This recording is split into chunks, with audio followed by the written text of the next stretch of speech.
Estar aquí con ustedes en esta noche. De verdad es aparte, pues estar conscientes de que el Señor nos quiere hablar. Y el Señor me estaba hablando del privilegio de estar aquí frente a jefes de familia y escudriñar las Escrituras juntos. Y he estado meditando mucho en lo que nos han estado hablando nuestros hermanos, el liderazgo aquí de la iglesia, el hermano Ángel, los pastores, el hermano Félix, de lo que es estar aquí y realmente venir y abrir las Escrituras juntos, pero también sentir el peso, ¿verdad?, de instruir, el peso de enseñar, que es un gran privilegio. Y como dice la palabra, pues es el que está enseñando, pues lleva todavía las consecuencias más grandes, de verdad, porque usted está enseñando. Entonces, pues vengo con temor, con temblor, porque es algo serio, no es cualquier cosa, pero es un momento muy hermoso en el libro de Crónicas, que nos estamos encontrando con algo que no es casualidad, que en el libro de Crónicas, cuando me refiero al libro de Crónicas, es el libro completo, porque después ahí en la Septuaginta lo dividieron en 2 libros, pero es un libro completo, todo el libro de las Crónicas. Y siempre que tengo la oportunidad de hablar de Crónicas, yo siento de parte del Señor recordar quién está leyendo Crónicas. Crónicas lo leyeron aquellas personas que regresaron del exilio, llegaron a un lugar que les había sido quitado, habían sido mandados a otro lugar, y llegaron a una ciudad desolada, a una ciudad que no tenía muralla, que era muy importante en aquella época. Una ciudad sin seguridad o sin policía para nuestros días, una ciudad sin infraestructura, sin un templo, sin nada, y llegan a algo que era suyo, ocupado por otra gente, y Israel, Israel algo muy importante era que ellos sabían en sí su identidad de acuerdo a lo que Dios les había dicho. Para ellos Israel era el pueblo escogido de Dios, nosotros también lo conocemos, pero para ellos era el pueblo escogido de Dios.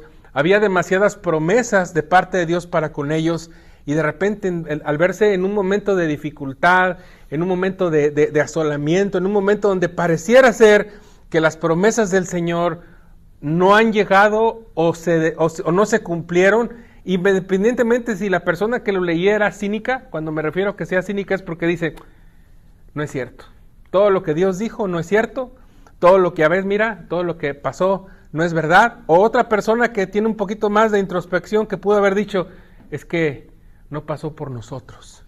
Y a eso me refiero, porque cuando usted lee toda la narrativa de las Escrituras, cuando nosotros estudiamos los reyes, cuando nosotros estudiamos el época de reinado del pueblo de Israel, nos damos cuenta que hubo demasiados descalabros, idolatría, y a final de cuentas llega en un momento tan terrible que es la destrucción de Jerusalén en sí y el exilio. Y si usted quiere saber qué tan grave estuvo la destrucción de Jerusalén, lea Jeremías, lea Lamentaciones. Fue una desolación horrible, espeluznante. Como lo describe Jeremías en Lamentaciones, es algo tan terrible. Si usted lo puede leer ahí, él dice que derramaba su alma, literalmente. Es decir, yo vomitaba casi mis entrañas de ver lo que había pasado. Entonces, es algo desolado, y entramos a este libro y lo estamos leyendo, y nos vamos a perder un poquito en la emoción que estamos leyendo, pero quiero que mantengan su mano, así como cuando construyen algo así eléctrico y dejan siempre una tierra. Dejan una tierra. Vamos a tocar tierra diciendo que el que lo está leyendo es alguien que ya tiene mucho tiempo que pasó esto. Y lo está leyendo bajo la estructura de que David es como nosotros hablar de los padres de la patria de nuestros países, ¿verdad? En mi caso, Miguel Hidalgo; en el caso de ustedes quizás será alguna otra persona, pero son esos ideales que incluso alguna persona cínica, como les acaba de decir una persona cínica que no entiende razones, dijera: pues eso no es cierto. Mira cómo estamos. Mira cómo está la nación. Y esa es la persona que está leyendo esto. Entonces vamos a leer Primera de Crónicas 16, y vamos a leer bastante, y eso es importante que lo hagamos en un estudio expositivo de la palabra. Es muy importante que se lea la Escritura, y yo quisiera recomendarles, amados, que usted no se espere al martes para leer esto. no se espere al martes para abrir Crónicas. Yo le quiero recomendar que sea Crónicas su libro de cabecera en este tiempo. O sea, cuando vaya a su casa, lea el 16 y luego el 17, para que ya venga filoso. Y cuando el pastor diga, hay preguntas, usted las traiga. Porque se está perdiendo de mucho si nomás espera que uno, por ejemplo, siendo honestos, yo no puedo preparar lo mejor, un estudio exhaustivo, porque todos trabajamos, ¿verdad? Entonces sí me preparé, sí hice lo mejor posible, pero ¿qué tal si en lugar de nada más preparar uno, todos estamos sumergidos en la palabra, ¿no?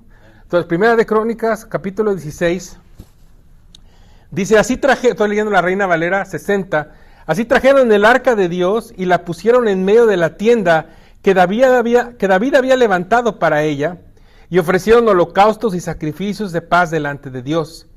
Y cuando David acabó de ofrecer el holocausto y los sacrificios de paz, bendijo al pueblo en el nombre de Jehová, y repartió a todo Israel, así a hombres como a mujeres, a cada uno una torta de pan y una pieza de carne, y una torta de pasas.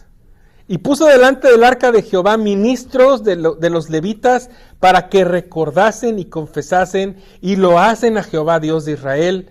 Asaf el primero, el segundo después de él, Zacarías, Jehiel, Semiramot, Jehiel, Matatías, Eliab, Benaía, Obededom y Jehiel, con sus instrumentos de salterios y arpas, pero Asaf sonaba los címbalos.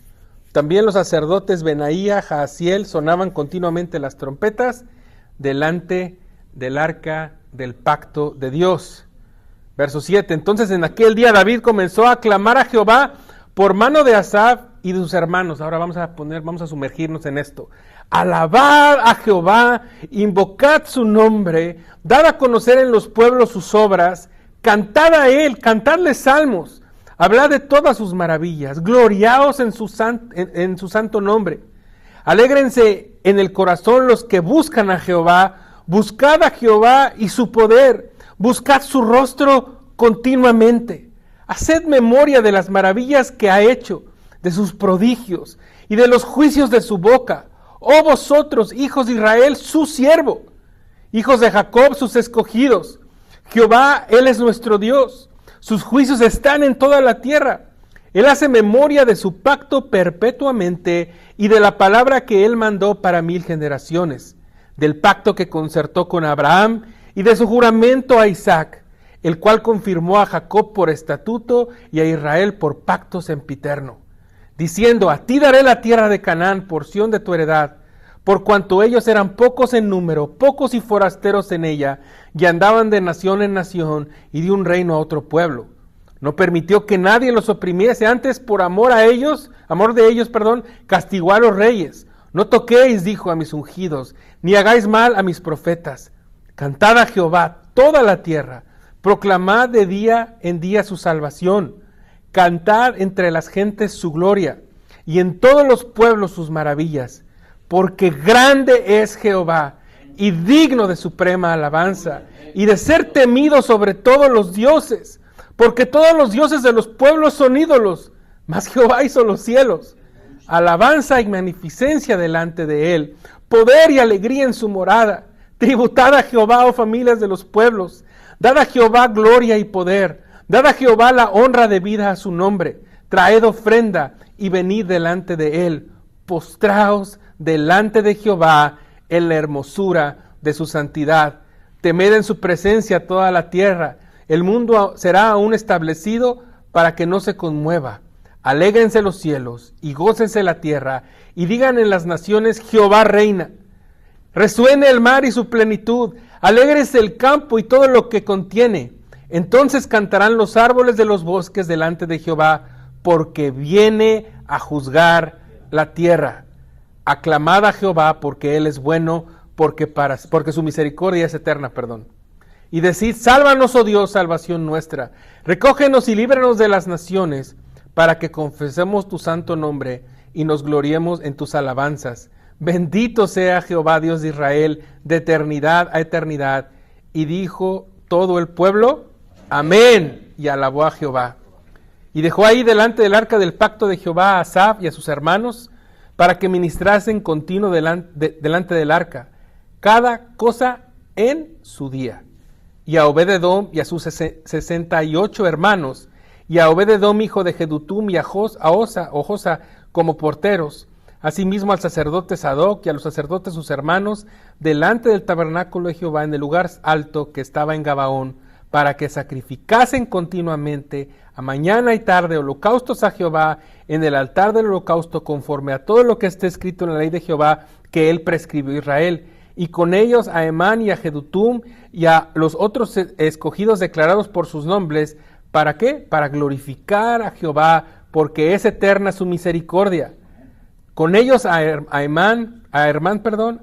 Jedutum, con trompetas y címbalos para los que tocaban y con otros instrumentos de música de Dios. Y a los hijos de Jedutum para porteros.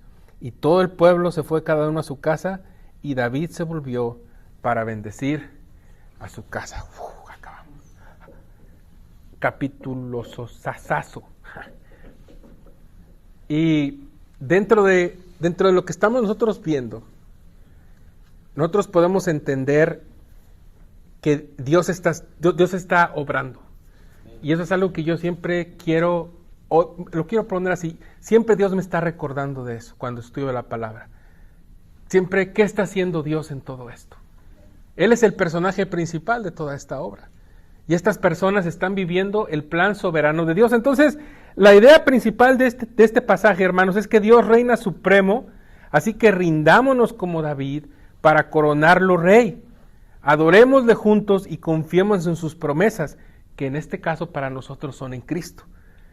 Y el propósito de este mensaje, hermanos, es animarles a ustedes, hombres, a reconocer el reinado supremo de Dios en tu vida, hermano. Y rendir tu orgullo, tus temores, adorar como nosotros, como una familia unida, confiar en las promesas de Dios cumplidas en Cristo, encontrando esperanza y fortaleza en medio de las luchas. Hermano, mi hija chiquita, no sé si a ustedes les ha pasado si tienen hijos, pero de repente el menor es como el que es más, como que es muy, su mente es muy perspicaz y como que nos agarran ya cansados. Yo me acuerdo el más grande, Gabriel, mi hijo, pues es muy respetuoso, ¿no? Y no me estoy balconeando como decimos los mexicanos. Le he tenido que dar a mi hija mucha disciplina porque es muy habladorcilla, ¿no? Entonces, en la mañana yo le estaba dando una instrucción y le dije, hija, por favor, levántate, estudia la palabra, porque están ahorita en su spring break, estudia tu palabra, lee la Biblia, tiene 10 años, no hagas cualquier cosa. Así nada más, empieza tu día como yo te dije. Entonces, yo agarré, me empecé a vestir para irme al trabajo y yo pongo mi teléfono y estaba escuchando un podcast. Y me dice, papá, ponte a leer la Biblia.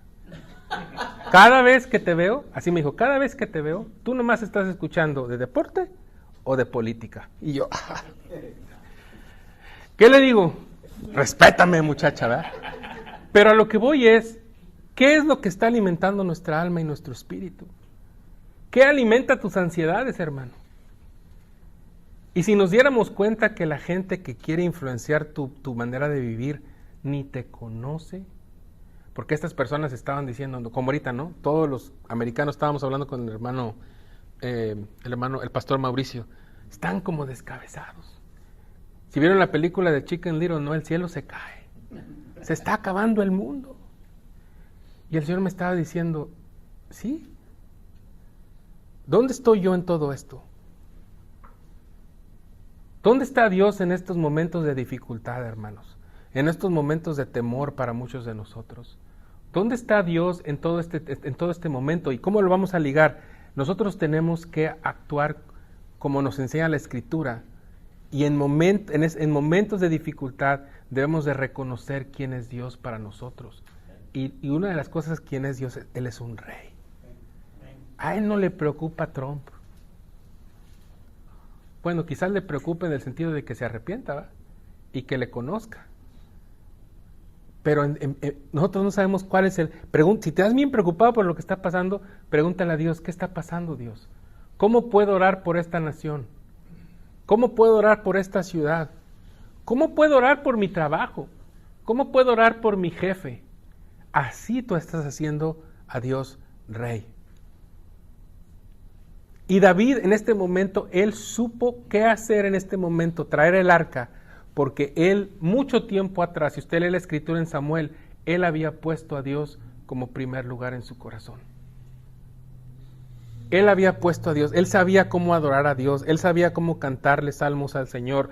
Este salmo que nosotros estamos viendo no era algo ajeno para David, él sabía cómo describir a Dios.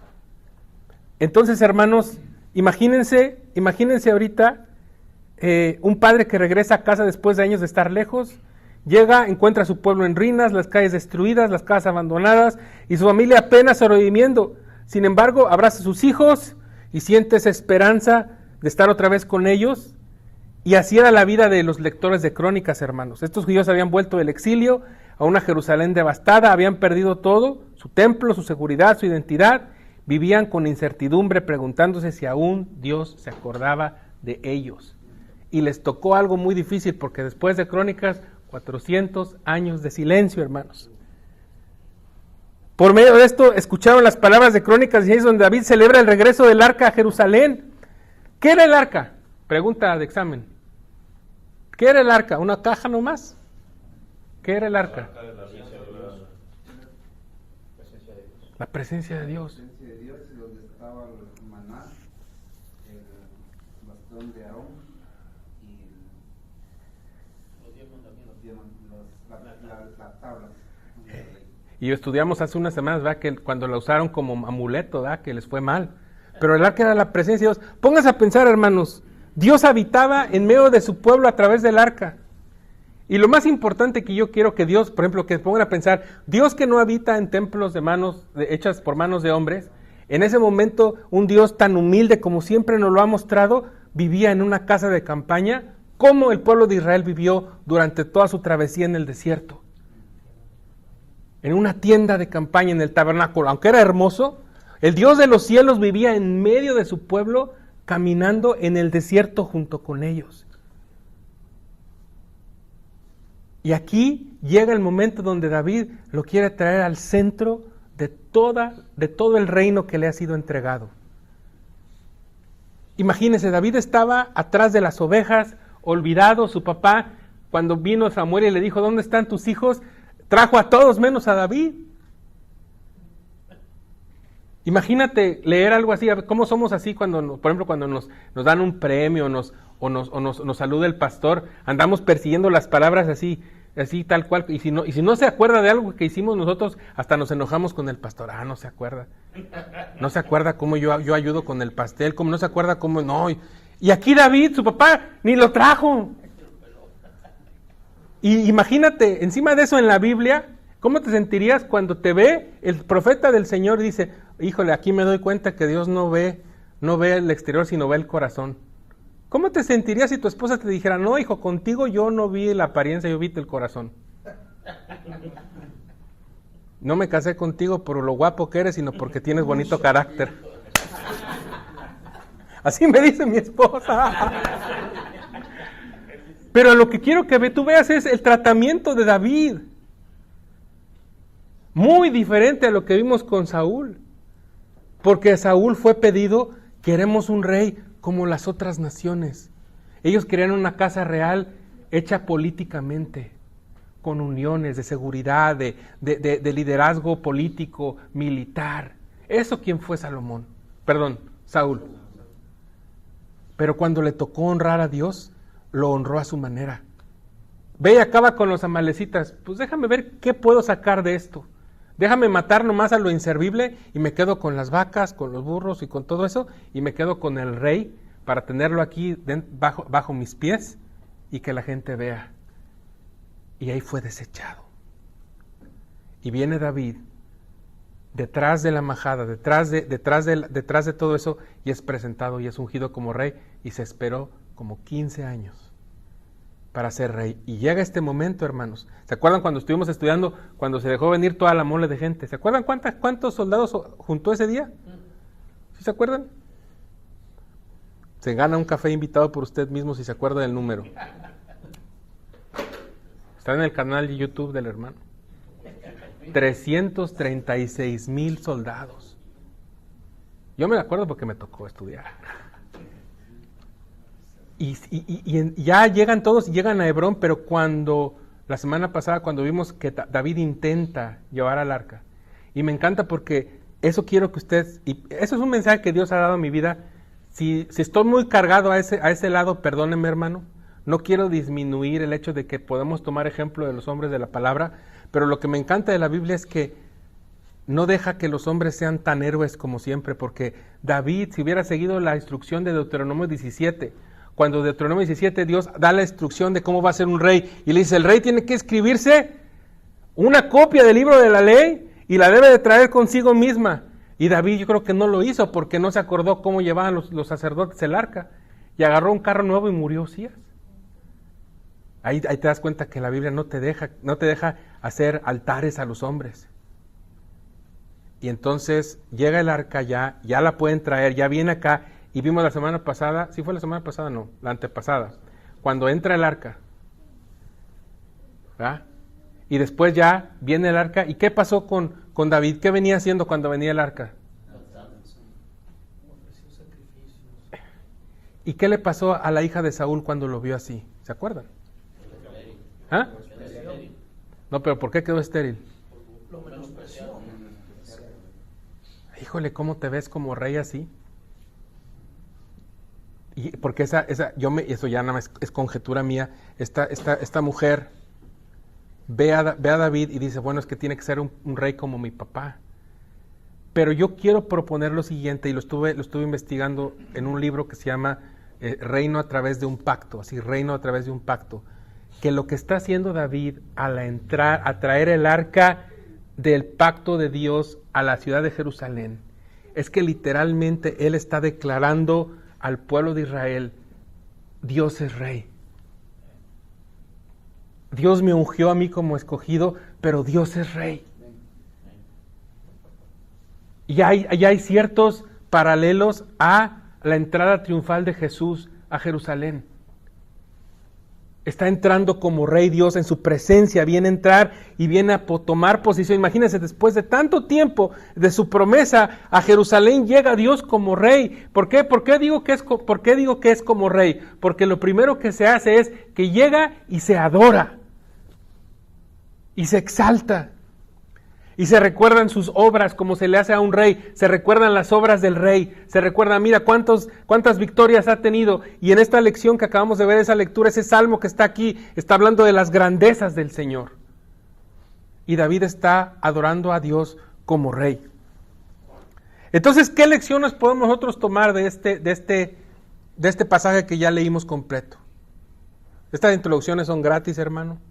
Luego ya me han regañado porque así le empiezo yo y me voy por todos lados y nunca aterrizo las cosas. Pero no está tan gacho hoy, hermano. Primera lección. Hermanos, debemos de rendirnos al reinado supremo de Dios. Versículo 1 dice, trajeron el arca de Dios y la pusieron en medio de la tienda que David había preparado para ella. David, aunque era rey, no se puso a sí mismo en el centro. Trajo el arca, el símbolo de la presencia de Dios, a Jerusalén, y organizó todo para que Dios fuera exaltado. Nombró levitas para adorar, ofreció sacrificios, mostrando que el verdadero rey no era él, sino Dios.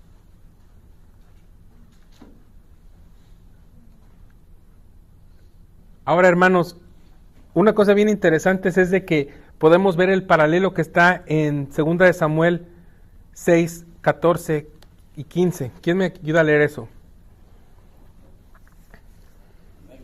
6, 14 y 15. Sí. Dice así: y David danzaba con toda su fuerza delante de Jehová, y estaba David vestido con un efod de lino. 15. Así David y toda la casa de Israel conducían el arca de Jehová con júbilo y sonido de trompeta. A lo que voy con lo que les estaba diciendo es de por la palabra del Señor no hay coincidencias. Literalmente, debo hacer otra pregunta de examen. Generalmente en este contexto hebreo, ¿quiénes se vestían de un efod de lino? David está actuando como un sacerdote. El rey es Dios y está entrando. Imagínate el gozo. O sea, imagínate el gozo que sentía David. Hermano, mi pregunta es, ¿qué estamos poniendo en el centro de nuestras vidas, amados?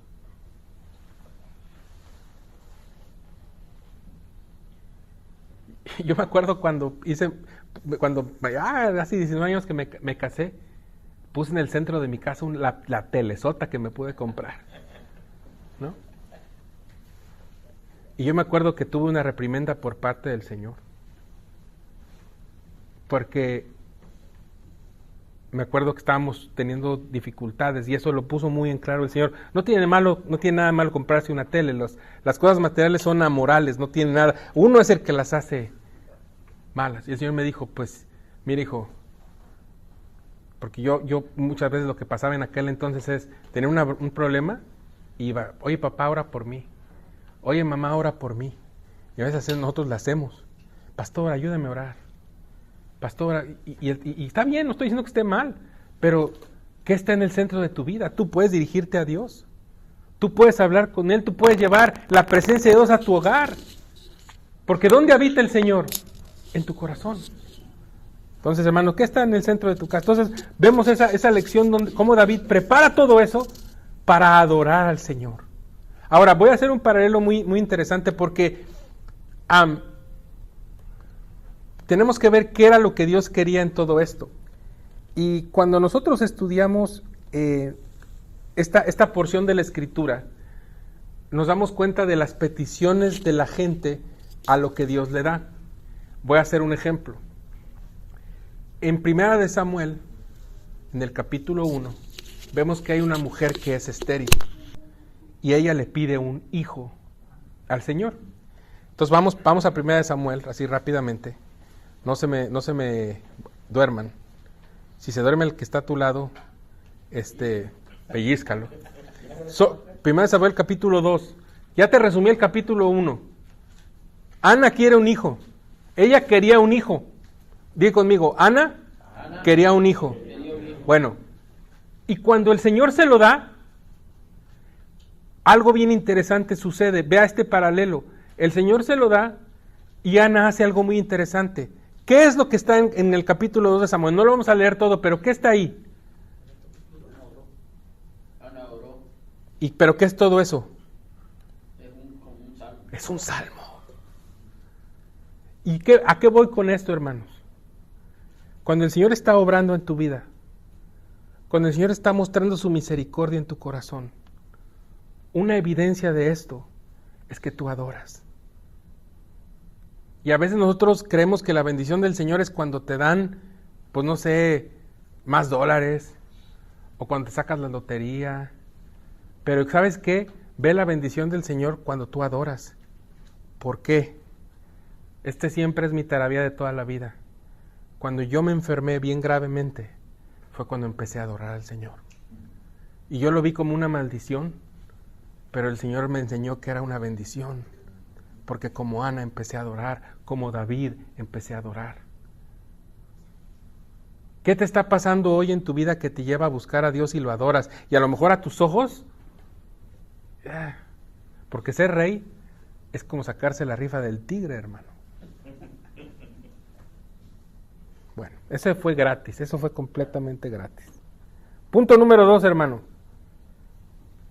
Cuando nosotros nos rendimos al Señor, cuando nosotros nos rendimos como David al reinado de nuestro Dios, algo sucede, hermanos, y eso es que adoramos como familia de Dios, y eso es muy importante, hermano, adorar como familia de Dios. ¿Y por qué hablo de así? Porque, ¿qué era el reino de Israel, hermano? Eso es muy interesante, porque es muy diferente, bueno, es diferente en el cierto sentido, porque aquí nosotros estamos en el país de los Estados Unidos, pero aquí entre nosotros somos familia en Cristo, pero nadie de nosotros somos primos. Pero en Israel eran una tribu, eran tribus hermanos, todos hijos de Abraham. Y ellos se pusieron a adorar a Dios. Y el versículo clave que quiero decir es que trajeron el arca de Dios, la pusieron en medio de la tienda, el versículo clave es 2 Crónicas 16, del 7 al 22, es el gran salmo que vimos. David escribe este salmo para unir a Israel en adoración. ¿Y por qué digo que lo unieron? Porque el pueblo al final dijo, amén, amén, amén.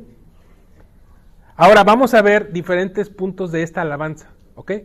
Porque ¿cómo podemos adorar a Dios como familia? El primer punto que quiero ver es de que no se trata de hablar de la propia grandeza del reino, sino hablar de la fidelidad de Dios.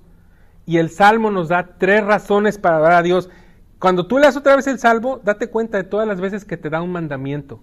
Cántale, adórale, da gracias. Pero aquí lo vamos a ver. Número 1, alabanza por las obras poderosas de Dios, del 8 al 11. Versículo interesante es el 8. Dad gracias al Señor, invocad su nombre, dad a conocer sus obras entre los pueblos. Ese es el primer punto. David invita a todos a celebrar lo que Dios ha hecho, su poder, su gloria. Esto les dio esperanza a los exiliados y a nosotros también.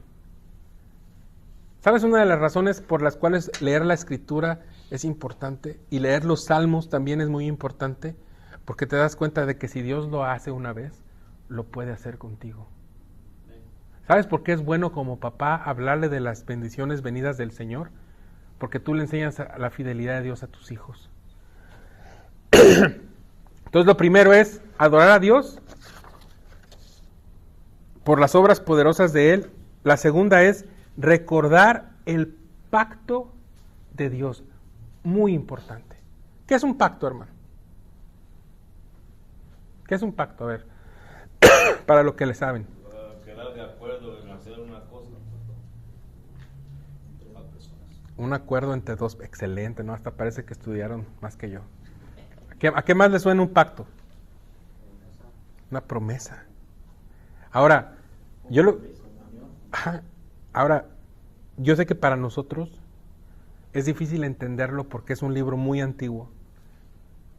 Y lo más importante es que no me quiero saltar a lo que van a ver la semana que entra, porque la semana que entra es uno de los capítulos más importantes de todo el libro de Crónicas. Porque la gente del exilio son recordados del pacto que Dios hizo con David.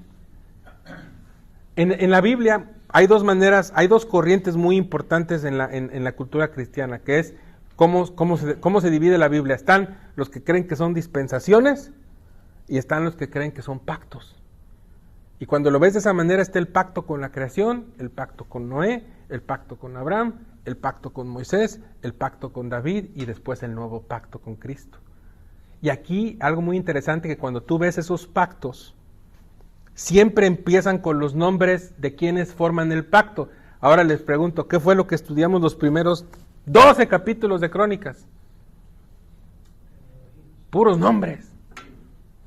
Y después, cuando ese pacto venía un momento de reinstituir los términos del acuerdo, que cuando haces un pacto con Dios se restituye la adoración. Cuando se restituye la adoración con el pacto de Moisés, después se les da el pacto con él. Y aquí está, en este momento, David restituyendo la adoración. La semana que entra vamos a ver el pacto con David.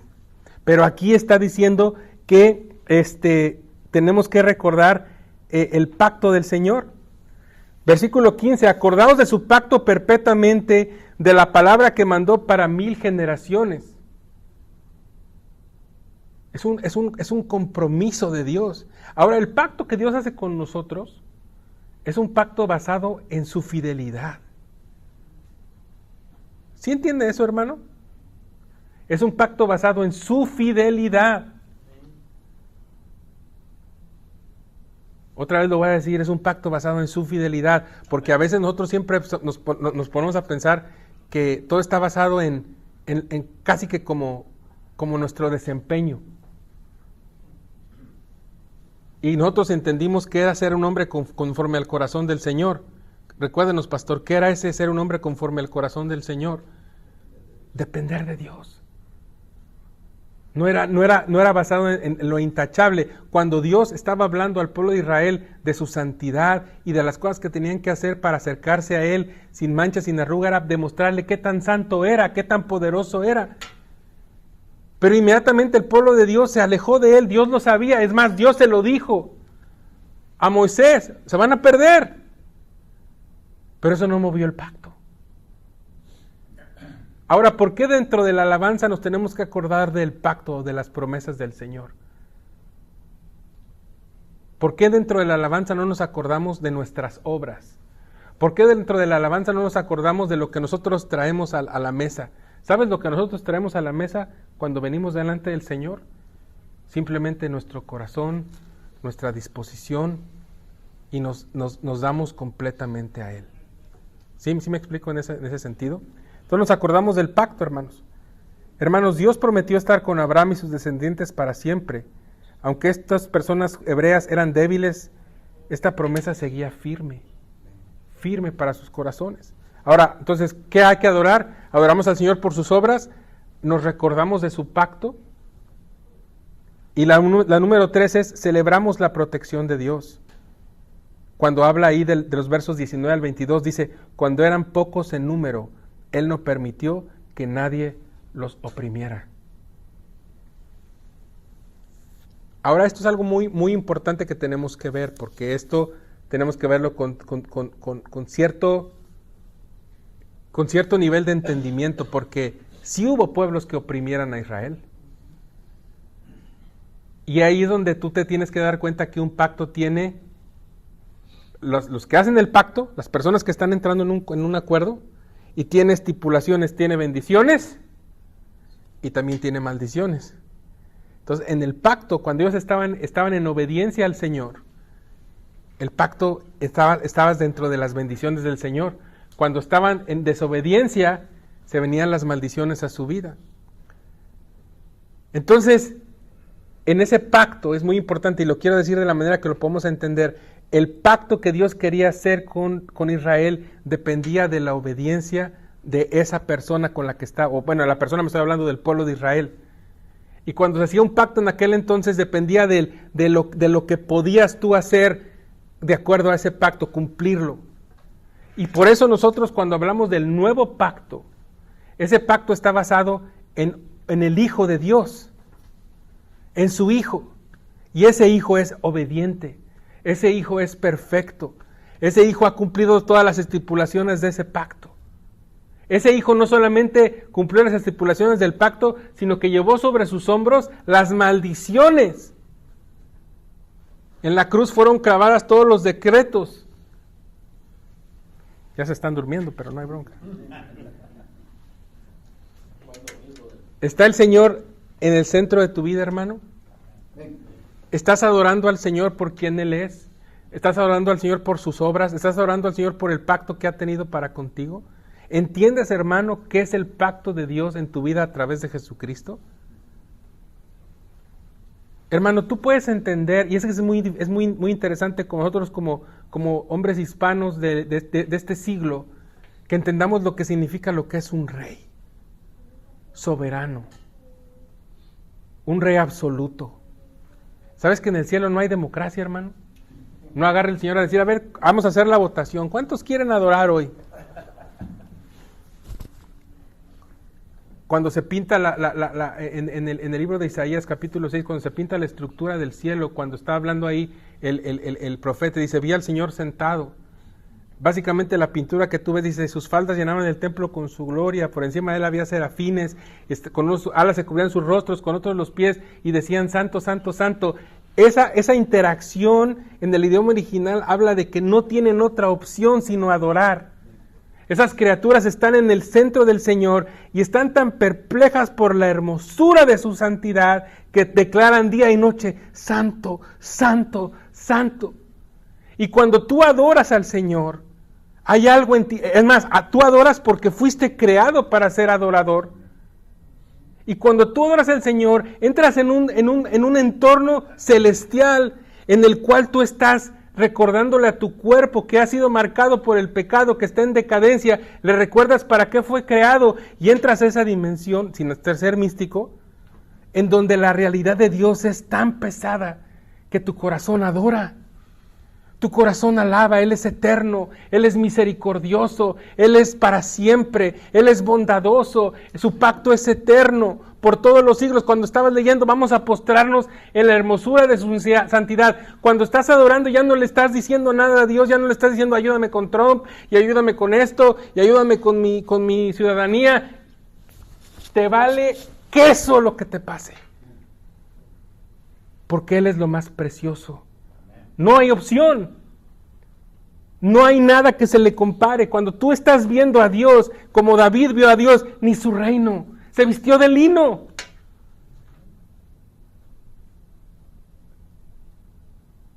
E incluso por su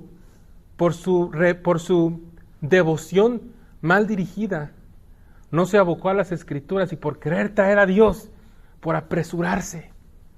Por eso dice la palabra que debemos de adorar al Señor con inteligencia. No somos gente plenamente emocional. ¿Entiendes tú el pacto? ¿Sabes lo que Dios ha hecho en tu vida? ¿Sabes de lo que el Señor te ha rescatado? Yo le decía a mi hijo, papá, así le digo a él, papá, o sea, yo sé que yo soy el papá, pero de cariño le digo, papá, ponte a pensar en esto, hijo. Si tú todavía no adoras al Señor con esa necesidad, quiere decir que a lo mejor no has tocado fondo. No te has dado cuenta de dónde te ha sacado el Señor. No te has dado cuenta que no tienes otra opción.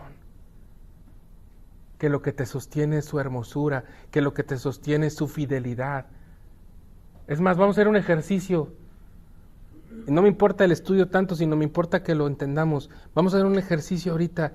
Ponte a pensar en su fidelidad y compárala con tu fidelidad. Ponte a pensar en cómo has sido fiel en tu vida.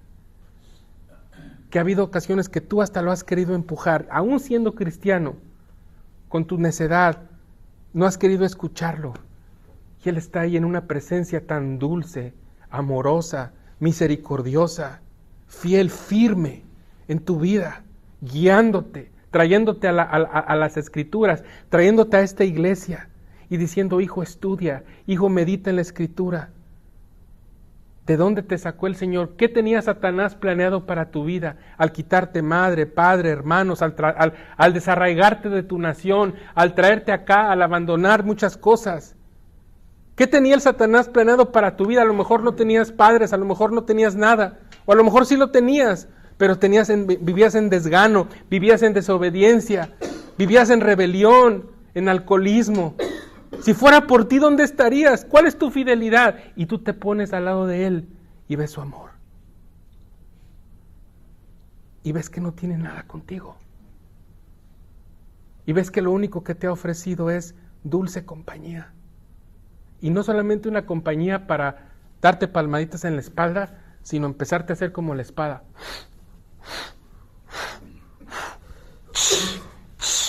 Y te empiezas a dar cuenta que le dices, Señor, síguele. Es más, pégame un poquito más fuerte. Aquí estoy como el barro en las manos del alfarero. Moldéame. Y entonces ya no estás, ya no voy a decir que no quiero tener paciencia para que el Señor no me vaya a probar, sino dices, pruébame, Señor. Como David, examíname, oh Señor, y ve si hay en mí camino de perversidad. Y te das cuenta del lenguaje de David. ¿Por qué habla así? ¿Por qué le dijo a su esposa, aún me voy a hacer más vil? No tengo opción. Esa es la verdadera adoración.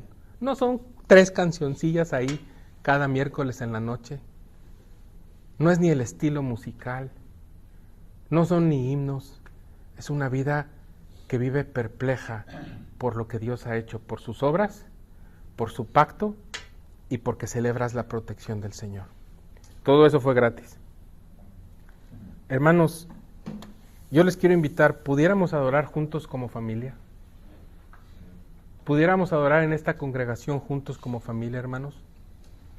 ¿Pudiéramos poner en la basura nuestras divisiones, nuestra soberbia?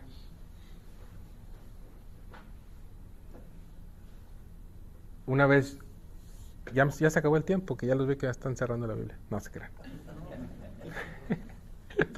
Perdóname, Señor, estoy bromeando, eso no debe ser. Padre, estaba platicando con varios hermanos que conozco, que hemos venido de otros países, y me llama mucho la atención que, y esto, bueno, es cierto algunas veces, a veces te pones a pensar, chale, ¿será cierto o no? Bueno, tú le crees al hermano, ¿no? Pero mi estudio de anécdota ahorita mío, es de que como el 60-70% de los hermanos que yo hablo con ellos que son latinos, el 60-70% eran pastores en su nación. No sé si sea cierto, muchos yo digo, no, en serio, nada más me está... Pero muchos me dicen, no, yo era pastor, no, yo era esto, yo era el otro. Y acá quedan, y traen su tecate, ¿no? Y yo digo... Y ya van en su 8º matrimonio acá en Estados Unidos.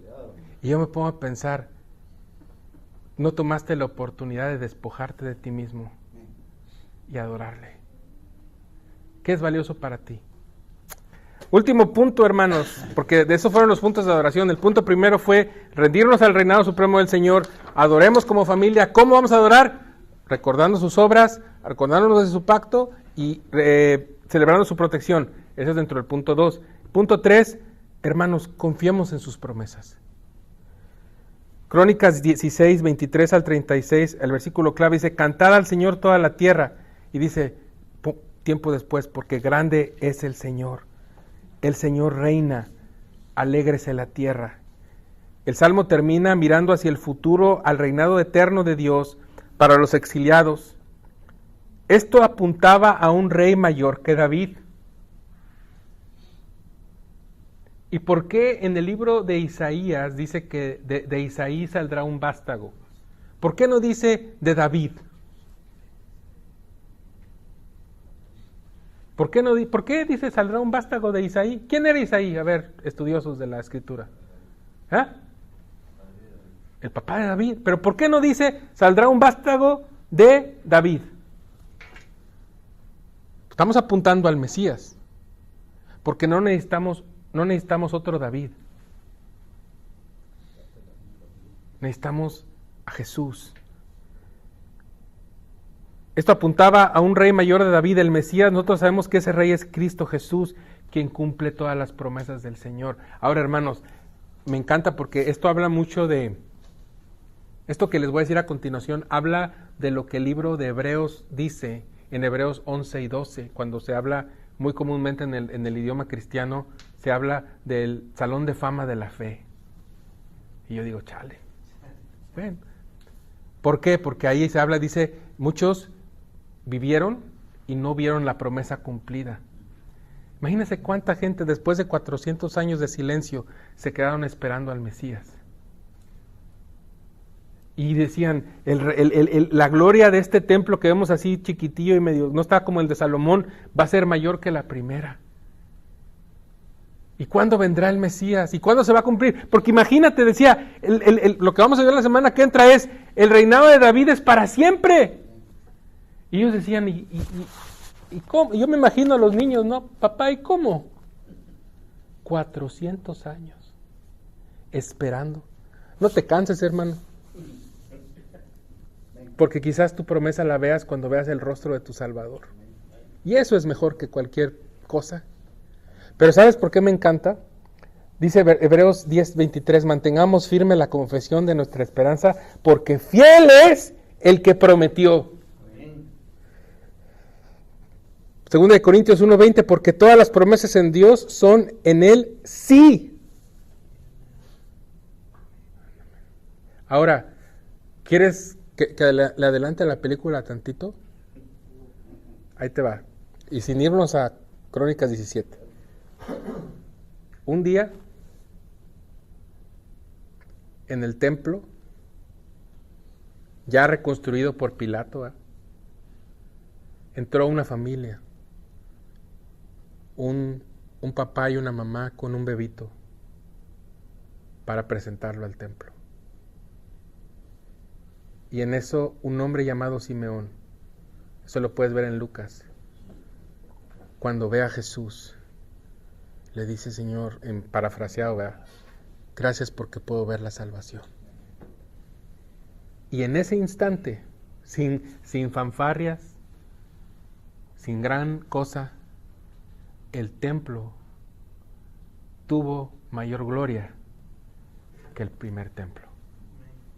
Porque el Hijo de Dios entró y Simeón dijo, mis ojos han visto la salvación. Tú ni cuenta te vas a dar cuando de repente Dios obre de una manera tan misericordiosa. Lo que le tienes que pedir es, Padre, abre mis ojos. Ya no le pidas tanto, ayúdame. Sí, está bien, pídele pues. Pero dile, Padre, abre mis ojos cuando tú entres a mi vida de esa manera. Cuando traigas la salvación a mi corazón, Señor. Abre mis ojos, ¿para qué? Para que como si... Son 2 personas, Simeón, ¿y cómo se llama la profetisa, hermano? Ana. 2 personas de todo un pueblo. Ya me va a dar un calambre. ¿Cómo va a parar? 2 personas de todo un pueblo pudieron verlo. Hermano, ¿estás listo? ¿Estás listo para adorar al Señor con tu vida? ¿Estás listo para derramarle tu corazón como David? ¿Estás listo para entregarte al Señor? ¿Estás listo para esperar como Simeón? Dice, ya me puedo morir, dijo Simeón, porque mis ojos han visto la salvación. Hermano, abre tus ojos. Que una de tus peticiones al Señor en esta semana sea, Señor, en este tiempo tan horrible de que tenemos miedo, que si nos van a deportar, que si Trump, que si la economía, que si todo eso, ¿me ayudas a ver tu salvación? ¿Me ayudas a ver tu obra, Padre Celestial? ¿Qué le puede ayudar a un hombre que hoy se lo van a deportar y lo van a mandar? ¿Cuál sería lo peor que te puede pasar? Que me manden a El Salvador, ¿verdad? A ese hotel todo pagado de Bukele. Vamos a suponer que eso nos va a pasar a todos. ¿Qué es lo único que te puede sostener en ese momento? Si no Dios, si no su palabra. A una sentencia tan grande donde estás desamparado y completamente destruido. Perder tus ahorros, perder tu vida. ¿Qué te va a salvar? ¿Tus preocupaciones? ¿O la fidelidad de un Dios que te ha sostenido hasta este momento? Y que te promete no solo eso, sino te ha prometido que un día lo vas a ver. Y te va a decir, ven hijo, entra al gozo de tu Señor. Y no se lo digo para atacarles, no se lo digo para echar, como decimos en México, tierra, sino es para que juntos le adoremos. Padre Celestial, te adoramos, Señor. Ayúdanos, Señor, a verte a ti. Ayúdanos a exaltarte a ti. Ayúdanos, Señor, como David, a entonar salmos a tu nombre en pleno conocimiento de quién eres tú, Señor. Padre, las preocupaciones son reales. Los problemas son reales, Señor. Afligen nuestra alma. No estoy diciendo que no sean reales, pero tú eres más real, Padre mío. Entonces, sea engrandecido tu nombre en medio de nuestra dificultad. Y sea, Señor, tu nombre exaltado. Porque qué alabanza más hermosa puedes recibir de un pueblo que confía en ti, en la dificultad, en la desolación. Y te decimos, oh Dios, como junto con Israel, sálvanos, Señor. Porque confiamos en Jesús, que es Jehová salva. Confiamos en Jesucristo, confiamos en Yeshua, que es Jehová salva. Y confiamos en ti, Señor, en el nombre poderoso de Jesús. Amén y amén.